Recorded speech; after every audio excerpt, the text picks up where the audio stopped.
그렇습니다. 이 가을에서 겨울로 넘어가는 이 길목에 여러분 건강관리 잘 하시고 이 시간에 하나님의 그 따뜻한 사랑과 세밀한 인도하심이 여러분과 여러분의 가정 가운데 함께 하시길 주님의 이름으로 축복합니다.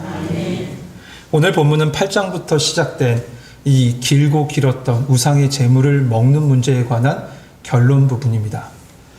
사도 바울은 이 우상 제물을 먹는 문제에 관해서 다른 주제하고 달리 이 분쟁 다음으로 총 3장에 걸쳐서 길게 이렇게 이야기하고 있습니다. 그만큼 이 문제가 심각한 문제였다는 것을 우리는 알 수 있죠. 그런데 이는 이 그리스 로마 제국에 세워진 모든 교회가 겪고 있던 문제였습니다. 그 중에서도 참 이방의 신전이 가장 많았고 음란이 가득했던 그 고린도시에 세워진 교회, 그 교회는 특별히 심각했던 것으로 보여집니다. 그렇다면 무엇이 문제였는지 다시 한번 쭉 살펴보죠. 이 헬라 철학자들과 헬라 철학과 이 영주주의 사상을 가지고 있었던 소위 지식인들이 있었습니다. 교회 내에. 이 지식인들은 자신들은 영적으로 뛰어나다, 그 영적으로 높다, 혹은 믿음이 강한 자다라고 자랑하고 다녔습니다. 그러면서 이렇게 얘기합니다. 우상 제물 그건 아무것도 아니야. 내 구원에 아무런 영향을 미치지 않아라고 말하고 다닙니다. 사실 틀린 말은 아니에요. 그런데 그 생각에서 이어지는 모습이 항상 문제였던 거죠. 그들은 영혼은 구원받았으니까 이제 내 몸, 이원론적으로 이 몸은 아무렇게나 해도 돼라고 생각하는 거죠. 그래서 우상의 제단에 자연스럽게 드나듭니다. 그러다 보니 그 제단에서 나온 재물을 자연스레 먹고 다녔어요. 뿐만 아니라 어떤 일도 했냐면 그 제단에서 펼쳐진 여러 가지 행사, 연회, 그 모든 것에 참여하고 즐겼습니다. 심지어 그 연회에서 이어지는 음란한 행위까지 서슴지 않고 다 행한 거죠. 그러면서 이 모습을 보고 딴 성도들이 아니 어떻게 그렇게 행할 수가 있어? 라고 하면 이들을 향해서 이렇게 얘기한 겁니다. 너희는 믿음이 약해서 못하는 거야. 너희는 믿음이 약해서 못하는 거야 라고 하면서 다른 성도들의 믿음, 그 모든 것을 평가하고 무시했습니다. 이것에 대해서 바울은 말하죠. 자유와 방종에 대해서 쭉 설명해요. 그리고 그 밖에도 운동 경기하는 사람, 그리고 바로 앞부분이었던 이스라엘 민족의 40년 광야 생활을 본보기로 거울로 너희들을 한번 자신을 돌아보라 라고 합니다. 그러면서 이제 바울은 이 모든 것의 결론을 이렇게 내립니다. 그 말씀이 14절인데 우리 같이 한번 읽어봅시다. 14절 말씀 같이 읽겠습니다. 시작.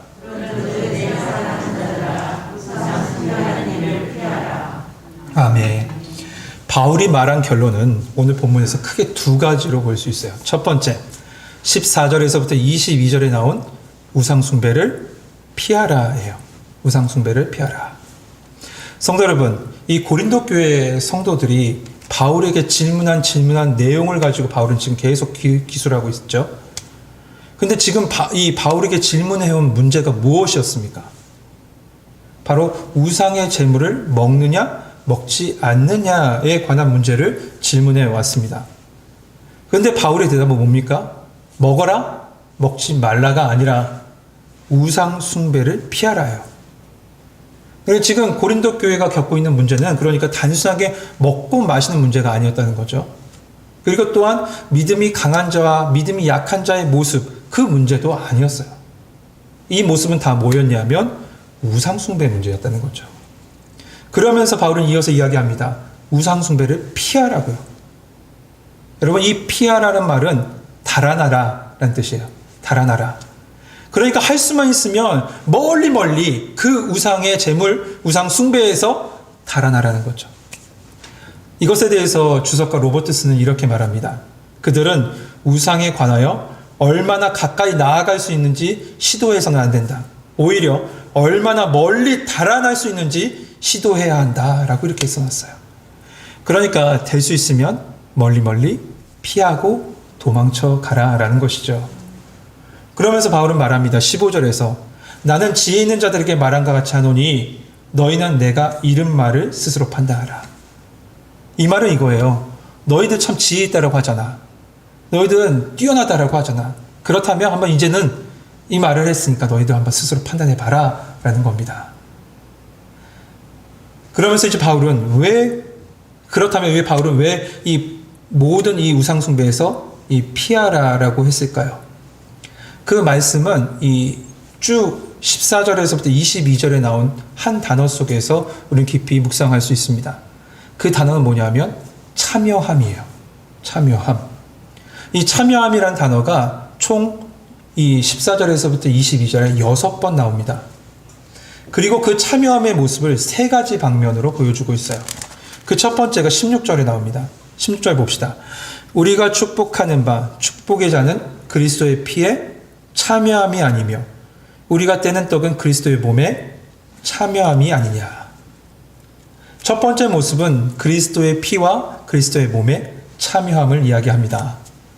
이것은 이 고린도전서 6장 17절에서 주와 합한 자는 한 영이다. 이 연합을 말하고 있는 거예요.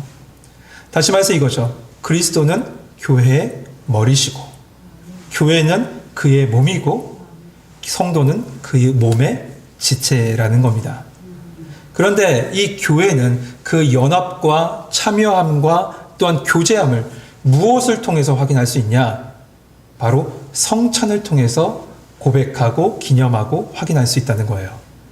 그러니까 주의 잔을 받으면서 우리는 주의 피를 내 몸 안에 채우는 것이고 주의 떡을 먹으면서 우리는 주의 몸으로 우리의 몸을 덮는 시간, 그 시간이 바로 성찬의 시간이죠. 그래서 성찬은 단순하게 예수 그리스도의 십자가 사건만 기념하고 기억하는 시간이 아니에요. 성찬은 새 언약의 은혜 그리고 그리스도와 연합하는 아주 깊은 의미를 가진 시간이에요. 지금 우리가 이 코로나 상황 때문에 성찬을 하지 못하고 있지만 이 모든 상황이 풀려서 우리가 그 성찬의 떡을, 성찬의 피를 나눌 때 이런 그리스도와의 연합, 그 연합의 축복이 여러분과 함께하길 주님의 이름으로 축복합니다. 단순히 그냥 행사가 아니라 그 시간을 통해서 예수 그리스도께서 우리 가운데 임재하십니다. 그래서 칼빈은 이것에 대해서 이렇게 얘기했어요. 성령님에 의해서 성찬을 통해서 성령님에 의해서 예수 그리스도가 우리 안에 임재하는 것을 경험하게 된다. 예수 그리스도가 그 시간을 통해서 우리 가운데 임재하죠. 이 성찬에 관한 말씀은 후에 또 나옵니다. 다음에 우리 좀 더 자세하게 얘기하죠. 근데 이 성찬은요, 그리스도와의 연합, 그리스도와의 하나됨만 말하지 않습니다. 이것을 통해서 또 하나의 의미는 이겁니다. 성도와 성도 간의 연합을, 하나됨을, 참여함을 고백하는 시간이기도 해요. 그래서 오늘 본문 17절 보십시다. 떡이 하나요.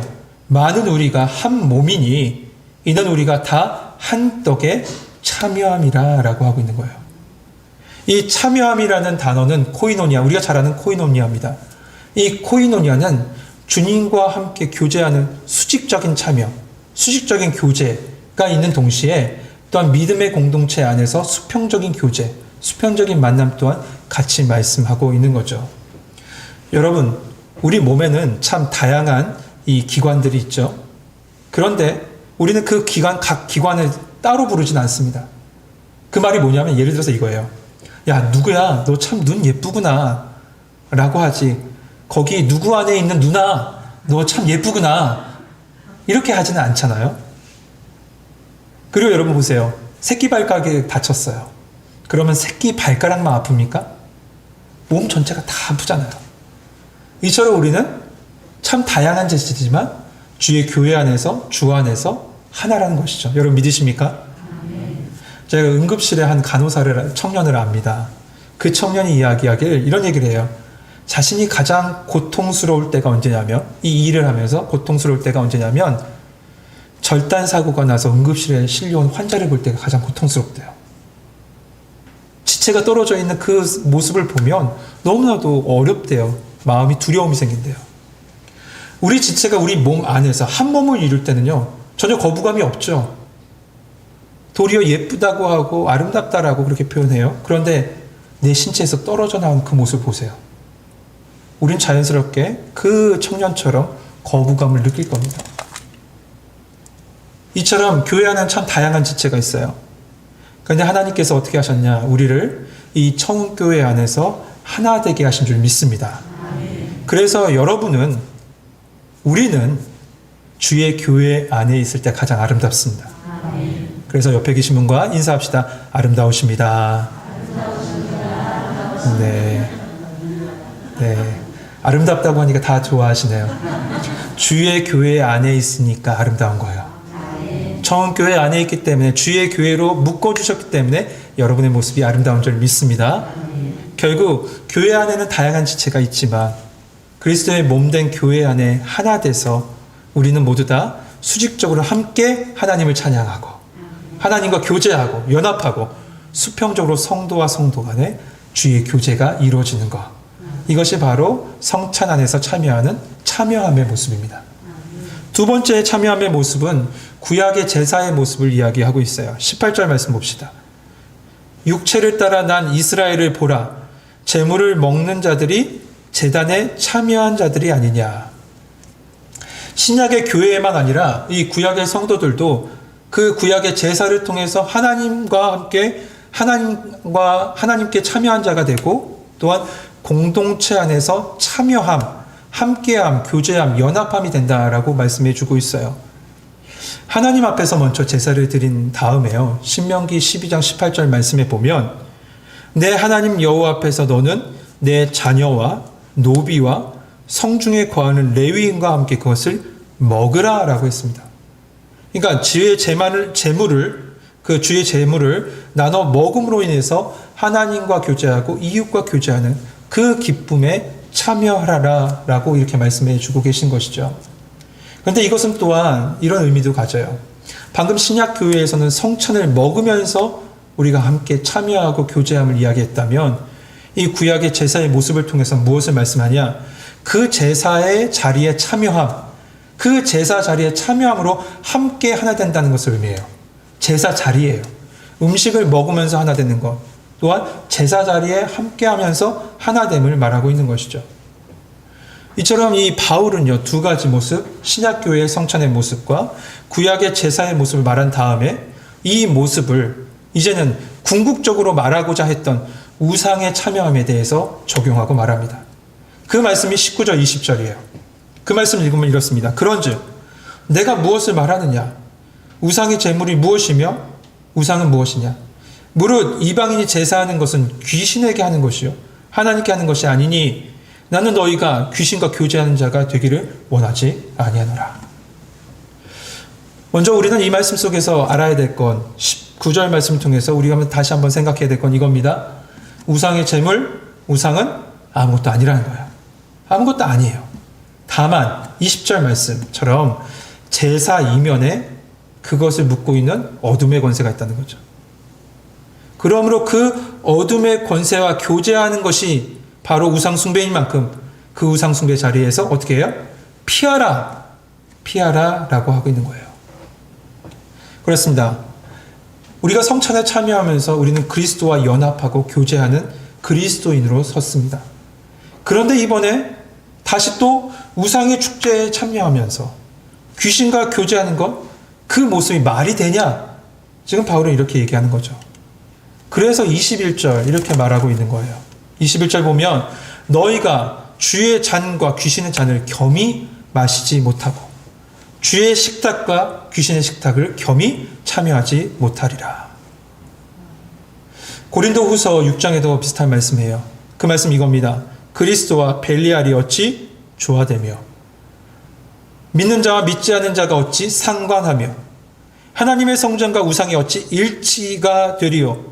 우리는 살아계신 하나님의 성전이라. 할렐루야. 그렇습니다. 우리는 하나님의 성전이에요. 하나님의 성전 안에서 어떻게 예수 그리스도와 우상이 함께 조화를 이루고 우리의 공동체 가운데 어떻게 믿지 않는 자와 어떻게 같이 상관을 이루고 우상과 하나님을 어떻게 일치시켜서 그렇게 살아가냐 이런 거죠.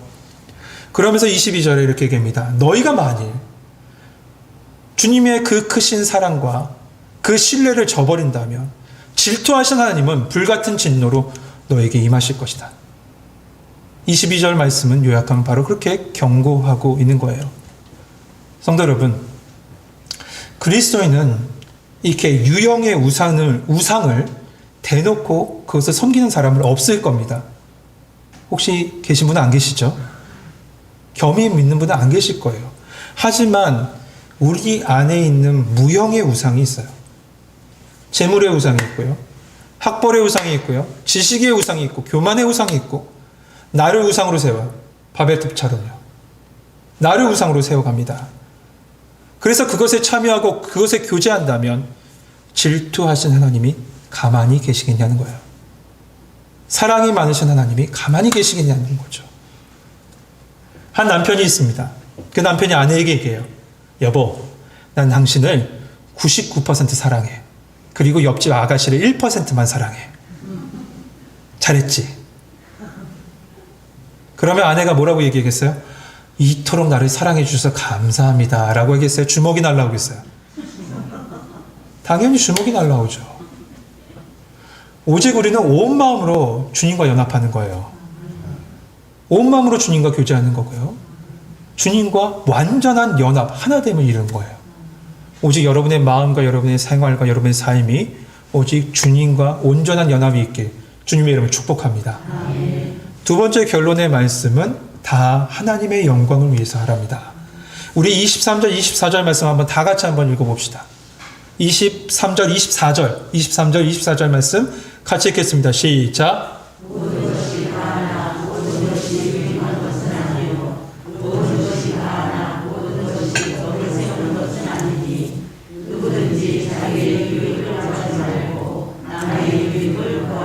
아멘.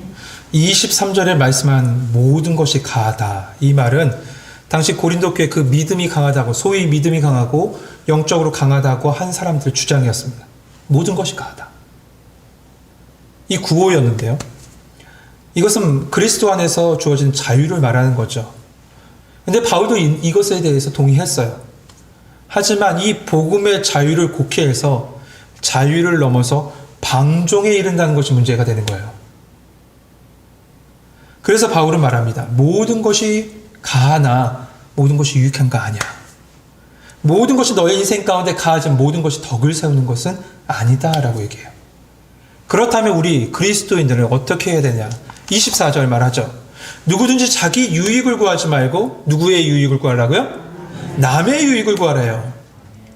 17절 말씀한 것처럼 우리는 주 안에서 다 하나예요.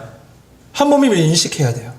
그리고 나서 혼자 잘난 척하고 행동하는 게 아니라 믿음의 공동체, 교회의 공동체를 세우기 위해서 교회의 공동체를 생각하면서 남의 유익을 구하면서 살아가라는 거죠. 로마서 15장 1절 2절에 이렇게 말씀합니다. 믿음이 강한 우리는 마땅히 믿음이 약한 자의 약점을 담당하고 자기를 기쁘게 하지 아니할 것이라. 우리 각 사람이 이웃을 기쁘게 하되 선을 이루고 덕을 세우도록 할지니라. 믿음의 공동체의 유익과 덕을 세워가야 한다는 거예요. 그런데 바울은 이 유익과 덕을 세우는 문제에 있어서 이 우상 숭배, 우상의 재물을 먹는 문제에 관해서도 또한 적용합니다. 적용하는데 세 가지 상황 속에서 이 말씀을 구체적으로 적용해요. 첫 번째 상황은 뭐냐? 앞선 19절에서부터 21절에 나와 있던 우상의 자리예요. 우상의 자리. 우상의 자리, 그 자리에 서는 거 남과 믿음이 약한 자를 위해서 그 자리를 피하라는 것이죠. 이게 첫 번째입니다. 두 번째는 뭐냐? 무릇 시장에서 파는 것은 양심을 위해서 묻지도 말고 먹으래요. 꺼리낌을 가지고 먹을 필요가 없다는 거예요.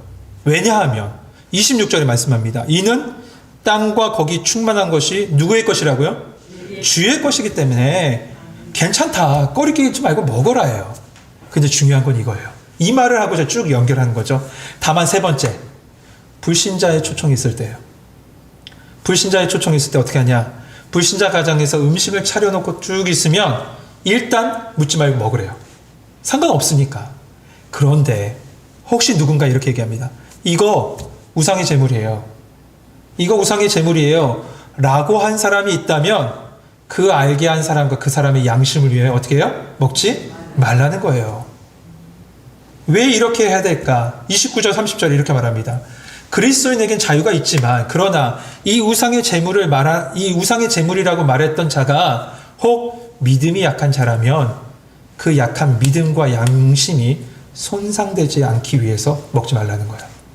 그리고 또 혹 그 사람이 불신자라면 이 모습을 통해서 그리스도가 비방받지 않게 하기 위해서 비방거리가 되지 않도록 먹지 말라는 거예요. 바울이 이렇게 말하고 있습니다. 여러분, 그리스도인에게 복음이 있어요. 복음의 자유가 있어요. 있기 때문에 모든 것 다 믿음으로 받으면 버릴 것이 없어요. 하나님 말씀 그대로요. 믿음으로 받으면 버릴 것이 없죠. 다만 그리스도의 자유가 믿음이 약한 자나 불신자에게 있어서 상처가 되고 비난의 대상이 된다면 그것은 어떻게 되냐?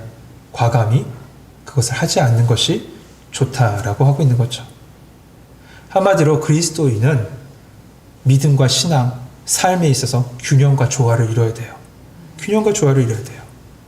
그러면서 이 모든 것을 총괄한 이 결론이 31절 말씀이죠. 같이 한번 읽어봅시다. 같이 읽겠습니다. 시작.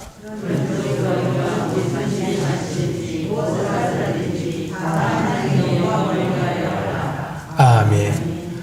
사도 바울은 먹고 마시는 문제만 말하지 않습니다. 무엇을 하든지요. 무엇을 하든지 다 오직 하나님의 영광을 위해서 하래요. 내 모든 삶의 모든 걸음이 혹시 사람들에게 거치는 것이 되는지 안 되는지, 사람들을 살리고 유익한지 안 한지, 결국 하나님께 영광을 돌리는지 아닌지를 분별하라는 것이죠. 성도 여러분, 그런데 이 하나님의 영광을 위해서 산다는 거 생각해 보면 참 힘든 일입니다. 저도 그랬어요. 제가 어릴 적에 이 개척교회 목회자 아들로 자라다 보니까 어린 마음에 왜 그런 생각이 들었는지 모르겠지만 그런 마음이 들었습니다. 교회와 아버지 목회에 욕먹게 하지 말자. 교회에 욕먹게 하지 말고 아버지 목회에 욕먹게 하지 말자. 힘들게 저렇게 하고 계신데. 그래서 어떻게 사는 줄 아세요? 착한 척하고 살았어요. 열심인 척하고 살았어요. 신앙 좋은 척하고 살았어요. 믿음 있는 척하고 살았어요. 그러면 사람들에게 칭찬받아요. 칭찬받아요. 좋잖아요. 하지만 힘들어요. 그렇게 살아가는 거 너무 힘들어요. 보여지는 모습과 달리 내면에는 많은 갈등이 있어요. 갈등하는 척도 보이지도 않아요. 많은 갈등이 있어요. 여러분 어떠셨습니까? 혹시 그런 경험을 해보신 분이 계십니까? 아마 세상 가운데 그리스도인을 사는 삶이 다 아마 이런 갈등과 이런 이 혼란 속에서 그리스도의 삶을 하루하루 살아가실 겁니다. 그런데 이 하나님의 영광을 드러내는 삶, 돌아보니까 내가 하는 것이 아니더라고요. 내가 하는 것이 아니에요. 내가 그렇게 살아가는 것이 아니에요. 마치 달과 별과 같습니다. 달과 별은 스스로 빛나는 이 존재가 아니죠. 태양빛을 받고 반사하는 존재예요. 이처럼 우리는 주의 빛을 받고 그 삶을 통해서 그 모습을 갖다가 반사하는 것이지 내가 내 능력으로 그렇게 빛을 발하는 것이 아니에요. 이것이 바로 하나님이 나를 살아주시는 거예요. 예수 그리스도가 나를 살아주시는 거예요. 가지가 나무에 붙어 있을 때 나무로부터 모든 영양분을 공급합니다. 그러면 그 가지는 그 공급받은 그것을 가지고 싹을 틔우죠. 그리고 때가 되면 나뭇잎을 풍성히 채우고 마지막 가을에는 열매를 맺는 것처럼 우리가 주 안에 있을 때 이 모든 일이 가능한 거예요. 왜요? 주님이 나를 살아주시니까. 하나님이 나를 살아주시니까 내 모습을 통해서 하나님의 영광이 드러나는 거죠. 그러나 내 스스로 가지에서 나무에서 떨어져 나와서 내가 한번 해볼 거야. 지금껏 다 내가 한 것 같아. 내가 한번 그 영광을 드러낼 거야 하고 살린다면 나무에 떨어진 가지는 말라 죽는 것처럼 우리는 우리의 영혼이 피폐하고 마를 수밖에 없어요. 그 모든 삶이 살 수가 없는 거죠. 그래서 사도 바울은 말하고 있는 겁니다. 그런즉 너희는 먹든지 마시든지 무엇을 하든지 다 하나님의 영광을 위해서 하라라고 하고 선포하고 나서 11장 1절에서 이렇게 말해요. 내가 그리스도를 본받는 자가 된 것 같이 너희는 나를 본받는 자가 되라. 여러분 이 말은 바울의 어떤 교만한 말로 이렇게 얘기한 것이 아니에요. 이 말씀은 결국 이겁니다. 자신 안에서 예수 그리스도께서 살아주시는 것처럼 너희 안에서도 그리스도께서 살아주심을 믿고 하나님께 영광 돌리는 자가 되라. 이렇게 말씀하고 있는 거죠. 우리 모든 성도들, 저는 소망합니다. 여러분 안에 여러분이 사는 것이 아니라 하나님이 살아주시고 성령님이 살아주시고 예수 그리스도의 복음의 능력으로 살아가는 우리 천국교회 성도들 되시길 소망합니다. 사랑하는 성도 여러분, 오늘 말씀 쭉 한번 돌아보죠. 첫 번째, 우상 숭배를 피하라고 했어요. 우리의 우상은 뭘까? 제일 많은 것은 아마 내 스스로가 우상이 될 겁니다. 내 안에 내 우상을 세워놓고 혹시 하나님과 나의 우상 사이에 머뭇거리고 있지 않는가? 엘리야가 했던, 가멜산에서 했던 그 선포처럼 하나님과 나의 우상 사이에 머뭇거리고 있지 않은가? 그 모습을 돌아보면서 그런 것이 아니라 그 모든 우상의 자리를 피하라. 그 모든 우상을 무너뜨리라. 라고 말씀해 주고 계세요. 두 번째는 뭡니까? 모든 일에 다 하나님의 영광을 위해서 살아가는 성도가 되라. 그렇게 말씀하고 계시죠. 근데 그 하나님의 영광을 위해서 살아가는 삶, 내가 사는 것이라고 했습니까? 아니죠. 내 안에 그리스도께서 사는 것이라. 내가 그리스도와 함께 십자가에 못 박혔나니. 그런즉 이제는 내가 사는 것이 아니요 내 안에 그리스도께서 사는 것이다. 이제 내가 육체 가운데 사는 것은 나를 사랑하사 나를 위하여 자기 몸을 버리신 하나님의 아들을 믿는 믿음 안에서 사는 것이다. 하나님이 여러분 살아주셔요. 예수 그리스도의 십자가의 보혈로 여러분 세임 주시고 하나님께서 분명히 살아주실 겁니다. 여러분 그 십자가의 복음의 능력과 성령님의 능력이 여러분의 삶을 살아줌으로 말미암아 하나님께 영광 돌리는 우리 청교회 성도님 되시길 주님의 이름으로 축복합니다. 우리 같이 기도합시다. 우리 말씀 붙잡고 기도할까요? 먼저 우리 안에 혹시 나의 우상을 세워놓고 하나님과 나 사이에서 머뭇거리고 있지 않나? 오늘 말씀을 통해서 우리에게 말씀하시기를 이렇게 말씀하십니다. 그 모든 우상의 자리를 피하라고. 너가 세워놨던 너의 그 우상을 피하여 나에게 오라 말씀하십니다.